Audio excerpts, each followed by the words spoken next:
What's up, y'all? It's Annabelle with That Good Shit, and today I am here with... Duckwrth. Sorry, I had a halls in my mouth. That's totally okay. How are you doing today? I'm great. How are you? I'm doing amazing. I'm so excited to be here with you today. I've been listening to your music since, 2016, 2017. So really special to be here with you today. I wanted to start off the interview with just like a fun little factoid. Do you remember when you played University of Oregon in 2019? Sort of. Sort of, kind of. So I was there, and that was my first time seeing you live, and I dug through and found some like pictures from the show. That's like me in the front row right there. What? Oh, that's crazy. Hold on. Oh, shit. I remember those pants. That's so tight. No, literally. I think we have another one in here too. Yeah. Insane. I was like directing energy straight to you. Well, because me and my friend Marley in the front knew every single word. We were Fair like enough. going in. But yeah, had That's to start so off tight. with that. Our pants are kind of similar too. Yeah, right. We got the little fun vibe on the pants. Come on. So yeah, we've been here for a minute. We're out here in New York now in 2024. Lots of time has passed. How are you feeling right now? Energized, anxious. Energized and anxious is a good place. Okay. It's a nice intersection. All right. What has you feeling energized and what has you feeling anxious? Energized because I just so many creative endeavors that's happening right now between like finishing the album. I'm working on manufacturing my first pair of boots, which is like insane. Like I just feel like I'm on like another creative level. The anxiety is like I'm gonna have to drop an album and I'm making a pair of boots that I want to sell. Yeah, that's real. I feel like I've been experiencing that a lot with like embarking on new projects and things you've never done before. There's the balance of like being excited that you're doing it and then the anxiety of actually having to carry it out. How do you like push yourself past fear when you're like trying new things for the first time? I just have a lot of high expectations for myself, like in this life. So it's like I would be more disappointed if I didn't do anything, you know. So it's like, I just have to produce. Yeah, no, Yeah. definitely. Do you remember like the first big leap you took in your career where you were like really afraid and then it paid off? Moving to New York in 2014, working with my manager. My manager, she's out here, and I was supposed to only be here for a month, and I ended up being here for 2 years. Nice. But yeah, just trusting her and like trusting New York. I was like living in San Francisco and before that Los Angeles, so I was very used to like nature and stuff. So being in like concrete jungle was like a big change, but you know, leap of faith. Yeah, leap of faith for sure. I mean, I did the same shit. I like took a leap of faith, moved to New York in 2022, and like it worked out well. So I feel like when a creative does that, that's like that's always a big move. Very much so. And now we're back out here. What's your favorite thing to do when you come back to New York? Shop and eat and just peruse. Really, I do a lot of perusing, like just perusing? aimless walking. Yeah. No destination, just taking it. Excuse me, taking it all in. That halls did not work at all. This was not effective. What do you like to listen to when you're walking around New York? Like, what's on your walking through New York City playlist? King Cruel, That John Coltrane, those two mainly. nice. A lot of other stuff, but mainly those. Yeah, no, listening to King Cruel when you walk makes everything feel so like picturesque and like Yes. meaningful. Very much so. Yeah. But yeah, you have your first studio album since 2020 on the way, and it's very exciting. We're putting it together. Yeah. You've got Twk Fresh and Black Odyssey executive producing the album. First of all, tell me a bit about working with them and why you chose to work with those producers.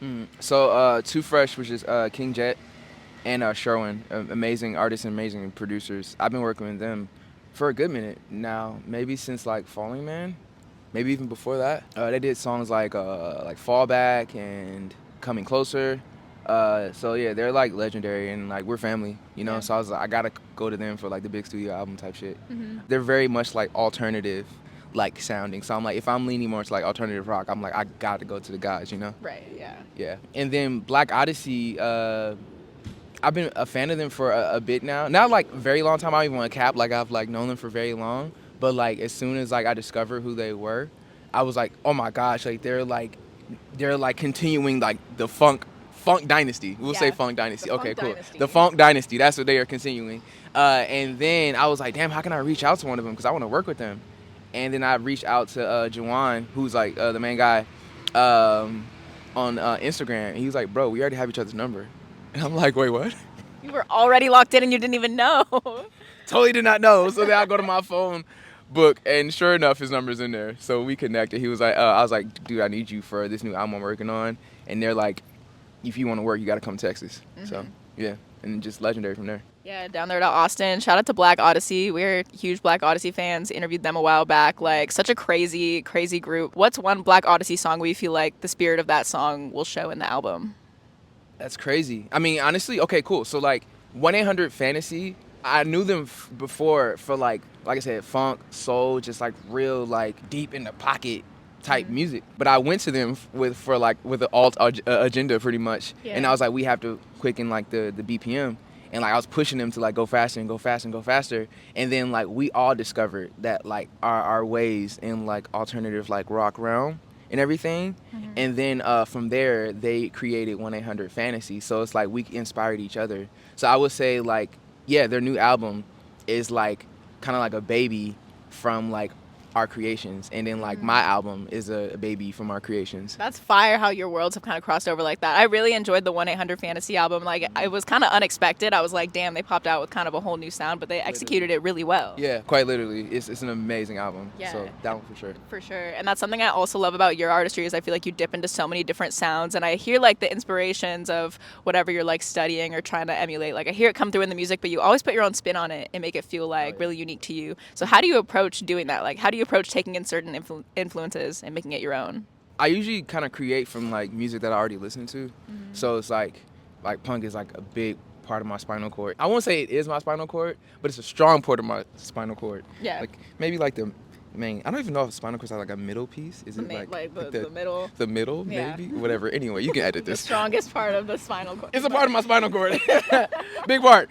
So last time I leaned into it was more like when I did this album called Nowhere with like kick drums a long time ago. But I lean more into like soul because like it's another part of my spinal cord, and I knew it was like a safe place, and I knew that I can deliver it well, and people love me for that. But like I was like, this is me, you know, like harder sounding music, faster sounding music, like whatever. Like it's like guitars, drums, like real analog drums. That is very much my spirit. So I don't know. I guess I was just challenged. Yeah. And it's a lot of people, like, it's a lot of these kids doing all now. I'm like, what the fuck? Like, ain't no way I'm about to get mine off. I'm excited to hear what this all sounds like, and I've also been told that a lot of the themes that you're exploring in this new album have to do with things like male toxicity, like just the complication of modern relationships, dating in the modern world. What made you want to dive into those themes? It's my truth. Real. Honestly, I mean, like, I am a male in the 21st century with social media dating, and I'm an artist, you know what I'm saying? So it's like I'm a lot of privilege, a lot of I guess power, and like that power that is not like really checked, or we're gonna say therapized. You know, it can be quite toxic, and a lot of men, we don't hold each other accountable for that toxicity, you know. So it's like honestly a lot of the women in my life held me accountable. And then my manager, I was talking to her, and I was like, damn, I really want to find a way to like, you know, like really connect to my audience, because I feel like there's a bit of a disconnect. And she was like, you need to speak your truth, you know. And like that is a part of my history. I've battled with commitment issues, like I could battle with like infidelity, like fear of commitment, like completely, you know. So yeah, a lot of this album are my experiences. There's some stories that are like, you know, crafted, okay. But for the most part, yeah, this is my experiences. Okay, nice. On that topic, what do you feel like is a toxic behavior in dating today, specifically like kind of for our age range, for like young adults, that's too normalized? I think we've taken away the value of just human interaction and like human relationship, you know? Like it's not our fault, you know, like social media, internet dating has like strip that away, where it used to be more of like face to face, or like you kind of value a person because you was like, damn, I may not be able to find another one of these archetypes, you know. But like now we have like online like social media access, so it's like if one don't work out, you probably can find like 5 other ones who are like in a similar archetype. Exactly. So it's like it takes away like the value of like people, and it kind of like itemizes people, you know, like you kind of shop through humans. Literally. You know, and I feel like that's going to be a downfall for this generation. What is your relationship with the apps? I hate them. Unless Instagram or TikTok trying to get that bag, I love y'all. But like the dating apps. But the dating apps? Oh, I don't use dating apps. Yeah. I'm scared of them. Was there a time where you ever did? No. I'm scared of them. Word. I don't need Don't that. do it. I don't need it. I don't need. And I hear like Steer horror clear. stories, you know. And mostly like the homies just use it because they're horny, you know. So. Yeah, I feel like that's kind of the main reason why people meet the love of their life on there. Like shout out to, you know, like I'm sure on Raya you might have like found your husband or something, but we don't need to worry about that over here. Amazing. Well, next thing I want to talk to you about in general is like your writing process. You're one of my favorite lyricists. I love the way you write. I love the way you storytell. When you hop into the studio, when you sit down to make a song, what is your writing process like? I like to start from scratch. Whatever producer I'm working with, like It's only like few producers that it can be like a beat already made. Like my homie Nascent, like he did Super Bounce. That was like a quick, like he had the beat and I like wrote in like 30 minutes and it was easy. But other than that, like I gotta start from scratch. You know what I'm saying? Like we gotta talk a bit too, talk about life and everything, and like kind of match frequencies.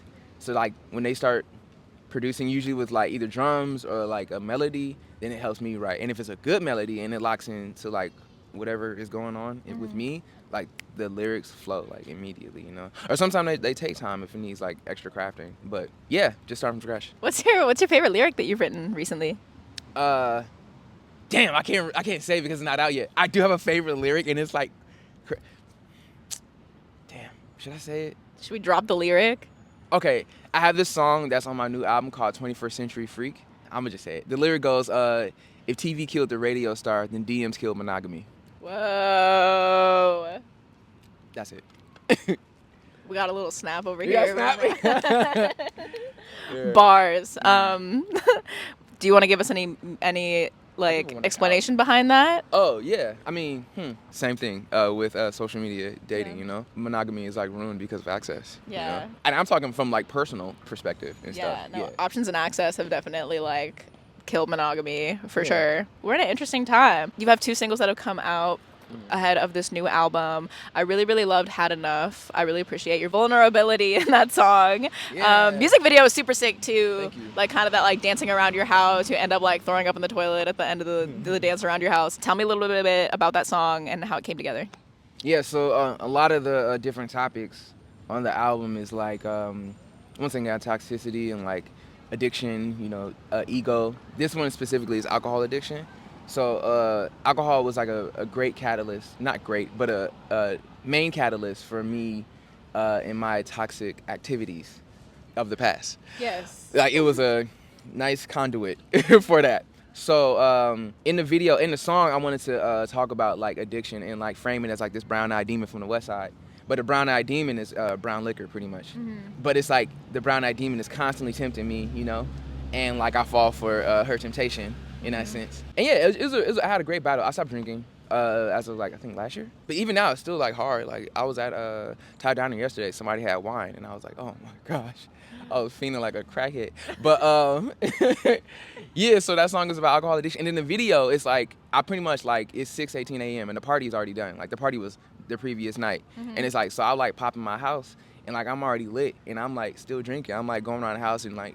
Yeah, just like drinking whatever. And I'm just like, why? Like, why am I continuing on in this? Like, but it's like pretty much like you don't know when to call it quits. You don't know when to say you've had enough. I feel like that's a real life experience that a lot of people dealing with like issues with alcohol have had, like coming home still late and you're like, I might as well keep the party rolling. So I feel like a lot of people are going to be like actually really impacted by watching that video and being like, damn, like have gone through something like that. So yeah, I really appreciate you bringing that to light. I think that's really important. And also a common theme that we are seeing in both of these music videos is you have this star painted on your eye, which also happens to be the star on this Vitaly necklace that you created, which we're going to talk about in a second. But in general, tell me about that like star shape, how it's showing up kind of in all of your visual work right now and how you created that. I can't talk too much about it because it's like a part of the narrative that would develop. But I call it the Hornstar. I like that it's kind of like a flip on Pornstar. And then Pornstar could be connected to like, you know, just sex. Right. Yeah. But yeah, it's just one of my addictions and it shows up in a kind of a dark way. Yeah. So I guess I use the makeup as a manifestation of that darkness. Nice. How did you actually like come up with the kind of like Hornstar like shape? Like did you draw it first or like where did it first pop up in your mind? It started off actually as a chrome bull. I had the chrome bull logo that I made a while ago and it had the horns coming out and I was like, it's just like way too like horizontal and too long to put on everything. I was like, I need to find a better way, a more like concise way of that. So I was like, I really like stars and I've been using this like kind of like rounded star for some time now. Nice. So I just like put Taurus horns on the star and I was like, that's it. Yeah, I love that. And that was like it. And then tell me a little bit about this necklace. Yeah, so being like, come on. You see it. Should zoom in on that. Oh yeah, cool. So like being in like the punk scene, one of the main like pieces is like the ball chain. Like you see the ball chain like worn on so many like punks. And I've been wearing ball chains for years now. I used to wear this one that was more so of like a wallet belt chain loop thing. And like it had this chunky piece at the end of it that hung, and every time I like swing my head, it would smack me in the face. Oh my God. You know, some kinky shit. I was into it, but I was like, let me find another way of doing it. So I started to wear the shorter pieces, and then when Vitaly like hit me, they was like, yeah, like we want you to like design some pieces, and I was like, easy. I was like, I want to make a ball chain and use the Hornstar on it, and like it started from a drawing that I did in Procreate, and then send it to them. Shout out to Procreate. I do all the stuff for our page on Procreate. Come on, send the check. Send the check, Procreate. Send the check. So yeah, it started off Procreate, and then send it to them and say, oh yeah, we could totally do this. And it just took a bunch of revisions. They 3D printed it and sent it to me, and then yeah, that was pretty much it. So you're doing that, and then you're also manufacturing some boots. Tell me a little bit about that, and just like in general, like getting into fashion, like creating your own stuff. Is that something you see more of a future with, in the like moving forward? Yeah, most definitely. I've been like designing my merch for like a very long time. I definitely took it more seriously in 2020, and that's when I like started to do the Super Good line, or Super Goods line. But yeah, I wanted to like kind of like veer off from just like the merch area, because it's very like quick. Now some merch is like you can have 20, 30 years down the road. It's a lot of like rock merch from like tours that we love and adore. But I was like, I want to start going more to like cut and sew, and but I also don't want to go the traditional way. So I was like, what do I really love? Like, what do I collect? What do I wear every single day? And it's boots. I love boots. I'm wearing boots now. Love a good boot. Tell me Love a good boot. These Love boots. boot. These boots I found at Buffalo Exchange and Nice. shit. I like the heel on them. I like that they're like kind of shorter, but they're just like a nice traditional, I wouldn't say like cowboy boot, but it got cowboy boot elements. Yeah. Anyway, yeah, I wear boots literally every day. I have like probably 65 pair of boots. Nice. And I was like, I can either keep paying hella money for boots or I can start making them. And like the name of the album I can't say yet, but it has a very Americana aesthetic to it. So I was like, what would be a great thing to put with the album? A good pair of boots. It's gonna be a really sick boot. It's gonna be like future slightly, but still like traditionally cowboy. And the colors are gonna be colors that normally aren't offered in boots, especially in men's boots. They only give us black and brown. Yeah. They hate us. They do. They really do. Sometimes they may give us like red, but like a deep cherry red. So I just want to make certain colors that you don't usually see. But there is no gender to them. They're for everyone. Absolutely. Yeah, no. I'm excited to see what these boots are looking like. Next thing I want to ask you about is you recently took a 2-year break from touring and from like live shows. Because I know you were dealing with like some health stuff. Tell me a little bit about that if you want to talk about it. That's fine. I still don't know what it quite is. I stopped touring at the end of 2022. That's when my tour ended. And I was in Paris for a while, and then I came back home. And I woke up the next day and I was like dizzy, and I had a little headache.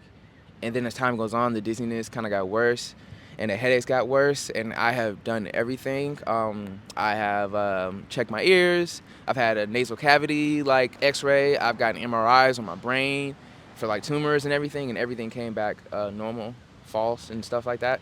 They may have located like maybe what it is. And like I've taken like injections and herbs, and like sometimes things help but sometimes things don't. So yeah, but because of the dizziness and because of the headaches, it makes me where I can't perform particularly. But I've been able to like manage it more, so now we're like entertaining the idea of touring again next year, which I'm excited for. And this album I have to tour it. Yeah. Like I will fight to tour this album. Absolutely. Yeah, but yeah, it's random, and I thought it was like long COVID, which it maybe could be, Yeah. It's so case by case, and like seeing how COVID and or the injection affected us, I feel like we're gonna, more of these case by case studies are gonna happen. Yeah. But yeah, anyway. That's definitely like a lot to deal with. So I hope you guys are able to like figure that out, pin down exactly what it is, and get on that tour coming up. But also like overall throughout your journey as an artist, like you've been doing this for a long time. You've been touring, you've been doing shows, moving around, doing a lot of things. Have you been able to like prioritize your health and balance your health like throughout your entire journey? Now I have to, because like it's a difference from like having like a bad headache and like dizziness day, or like it being like manageable and chill. But like I'm working with this herbalist now. She's amazing. She has me on like a couple herbs a day. I take them in the morning, in the evening, and at night, and that's been helping me manage it a lot. But like my health is like everything now. Like if I go to sleep too late, I'm paying for it, Yeah. Like it's just so many things I used to be able to do, I just can't do anymore. Yeah. So I'm very health based now. What's your like prime bedtime? I fight for 1 a.m. and I know that's like still hella late. If I can do 12, oh, I'm lit. Yeah. The next morning, I'm up. I'm running for president. Love that. I don't know if I want to run for president, actually. Never mind. But In the world we live in, you very well could win. Like, I probably could, honestly. Honestly, I just gotta like show up for the Middle America. Yeah. So Jesus Christ. wait, I have a follow-up question on this. Yeah. Actually, if you became president, what would be like the first law that you would enact? This could be silly or serious. I think honestly, like one thing that doesn't like reflect race, gender, sexuality, orientation, or anything is climate. That, yeah. Cause like, you know, if we keep fucking the earth up, the earth gonna get rid of us. You know, It's gonna fuck us up right back. Like literally, like any like vessel or any living like thing that has like a cancer, you know, like what does it do? It gets rid of it, you know. Mm-hmm. So it's like at the moment we are the cancer to this planet, you know, and it doesn't. Once again, it doesn't matter what denomination, whatever you are, you know, like we're all equally fucking the earth up. So like I would put climate change as a priority. Definitely big priority. Love that. At least like top 5. Yeah. Top 5. No, like there's a lot of shit going on in the world. But I mean, like none of that shit could go on if we don't have an Earth. So you know. Or if we don't have us, because the Earth gonna be like. Yeah. No. Exactly. Or it's gonna be like, get the fuck up out of here. I got a couple fun questions for you. I recently heard that you love watching The Bear, which I also love watching The Bear. I recently finished the new season, and I'm obsessed. Who's your favorite character on The Bear? Honestly though, I fuck with Lionel. I don't even know Lionel's like character name and stuff. But like Lionel is like, he be going through it like emotionally and stuff, but he's really like determined to make the best desserts. Like that is his goal in life. He trying to pop off at what's her name? What's the black girl name? Sydney. Sydney. He be trying to pop up at Sydney, and Sydney trying to keep it like, and she be just like, shrugging my boy off, you know? Oh no. What's cousin's name? Richie. Richie. Okay, Richie's my guy. Richie, yeah. Richie's a fucking asshole. No, he's an asshole, but like he's really figuring it out.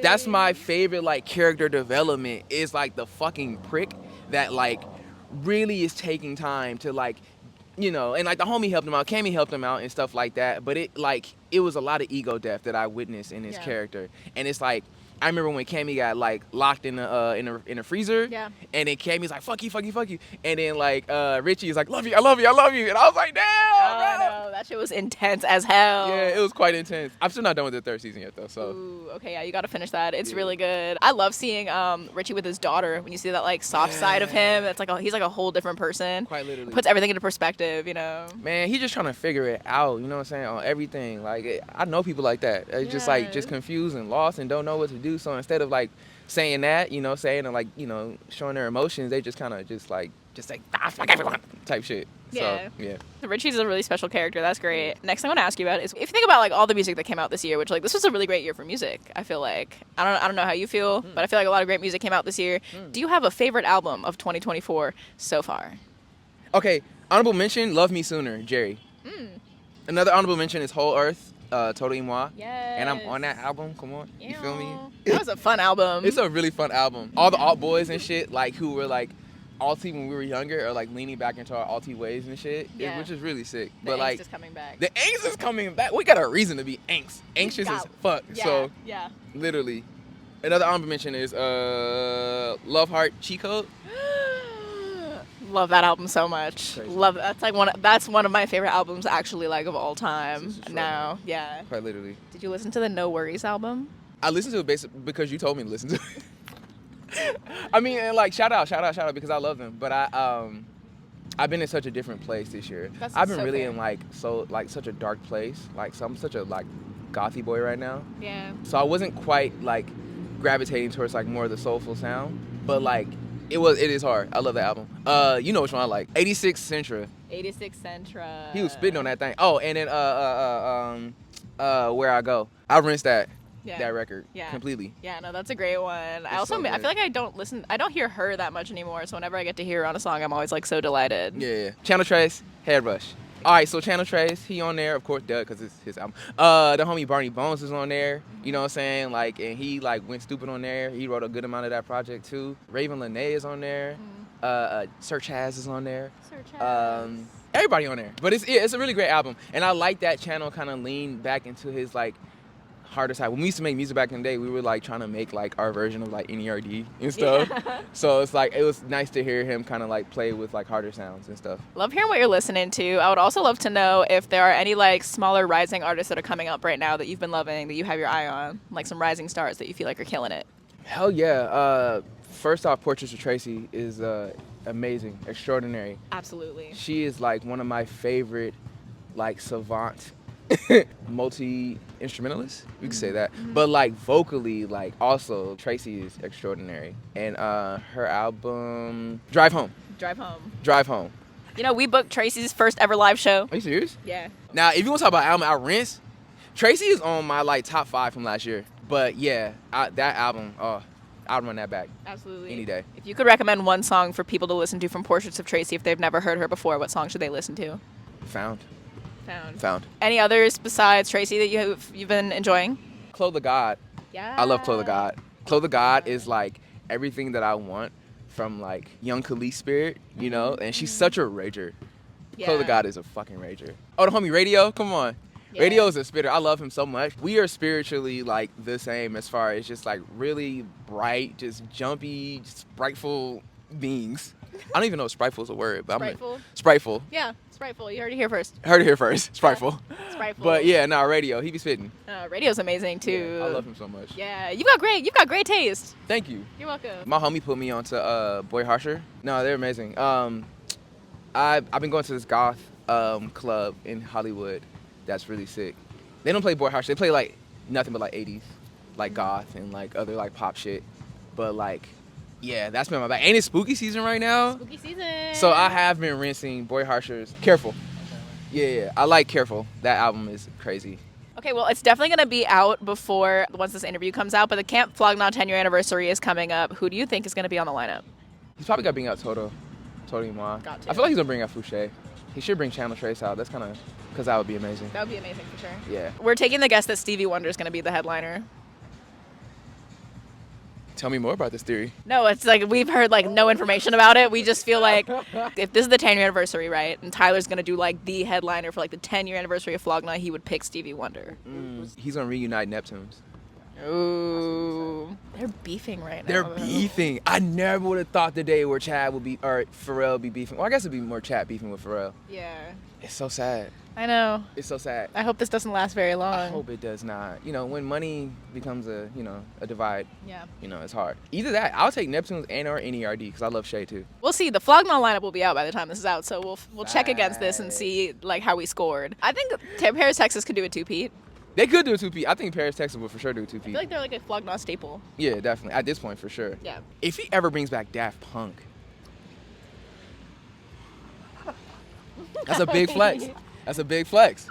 You know what I'm saying? Like, that would be Literally. wild. If anyone can do it, it's Tyler, so If anyone can do it, honestly. looking forward to seeing what he would do. Last question I have for you is like if you were building your own festival and you could pick 3 headliners, who would you pick?